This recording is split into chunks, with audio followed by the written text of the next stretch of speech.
To start us off, let's get into Thrawn Ascendancy Greater Good. So I'm the only one that read this, so I'm going to start us off with this book. What did I think? Well, it's not as good as the original, and in fact, it might be my least favorite of the 5 Thrawn books.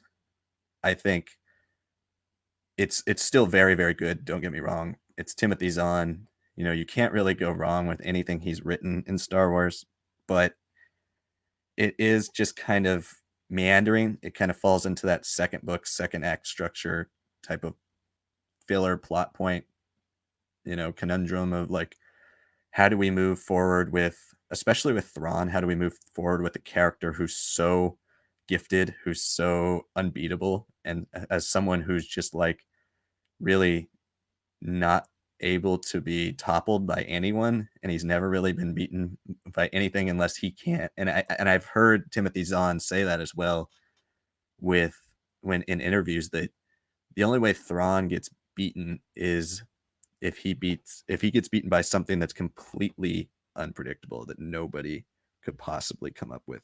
And so this book kind of sidelines Thrawn a little bit. I'm not going to get into spoilers or give any spoilers away, but I was a little disappointed with how little Thrawn there is in this. He starts off and he's prominent in the first quarter of the book, I would say, maybe third of the book. But then after we get into a lot of the other families, some smaller families in the Chiss Ascendancy, if you haven't read the first book, basically, and what this graphic shows you is there are 9 ruling families of the Chiss Ascendancy, and it's been as little as 8, it's been as many as 12, and they're constantly in flux. It's kind of based on political power and wealth and stuff like that as you're rising through the ranks of the Chiss Ascendancy. And so there's 40 total families that can become one of the 9 great families, and so they're all constantly fighting and vying for that spot to be able to become a great family. And so this book is very much heavy in terms of the politics of other smaller families.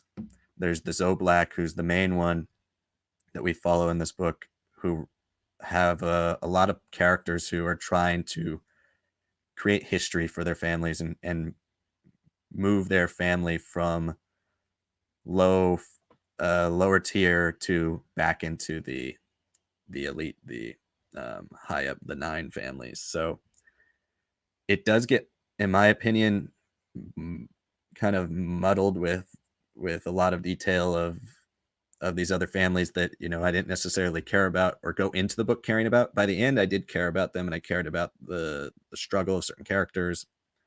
Lakinda is a good one. Had a new character from this book in particular from the last one.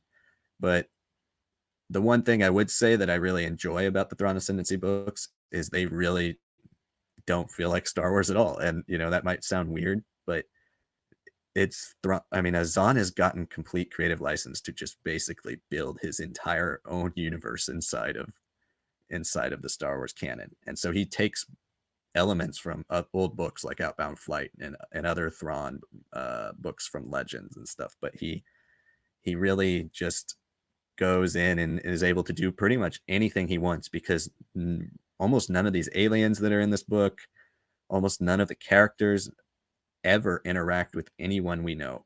And so in order to kind of expand the universe and stuff, as I said, he does sideline Thrawn, and he sidelines Aralani and other characters we know from the other books that are, more so our leads in the past, and they're kind of not anymore. They're much more on the side. And for me personally, that was a little disappointing, because I'm not kidding. There's times when you go 3, 4, 5 chapters without even seeing Thrawn in the book.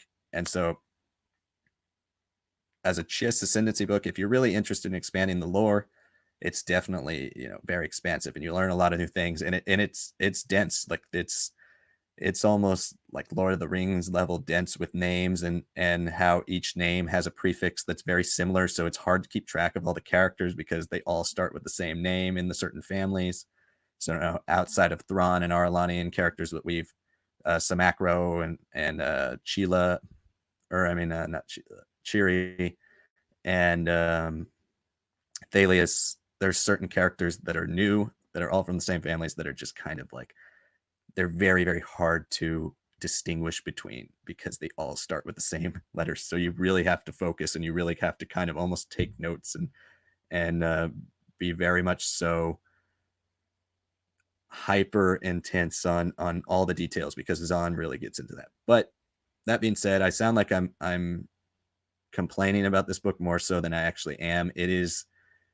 It's still a good book. It's still Thrawn. It's still, when it's good in the climax, when it's at its peak, it's still really, really entertaining. It's really, really fun.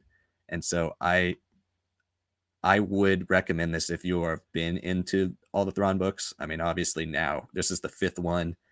You don't technically have to read the original Thrawn trilogy in canon, Thrawn Alliances, and Thrawn Treason. You don't have to read those to get into these Thrawn Ascendancy books, but you absolutely have to read Chaos Rising in order to get into this one. So yes, I would say if you're looking for something really different, if you've been into Star Wars but you're like, I'm kind of tired of the same old types of characters, the same old like scoundrel characters, or the same old Jedi type characters, and you're looking for something really, really different, this is definitely worth your time.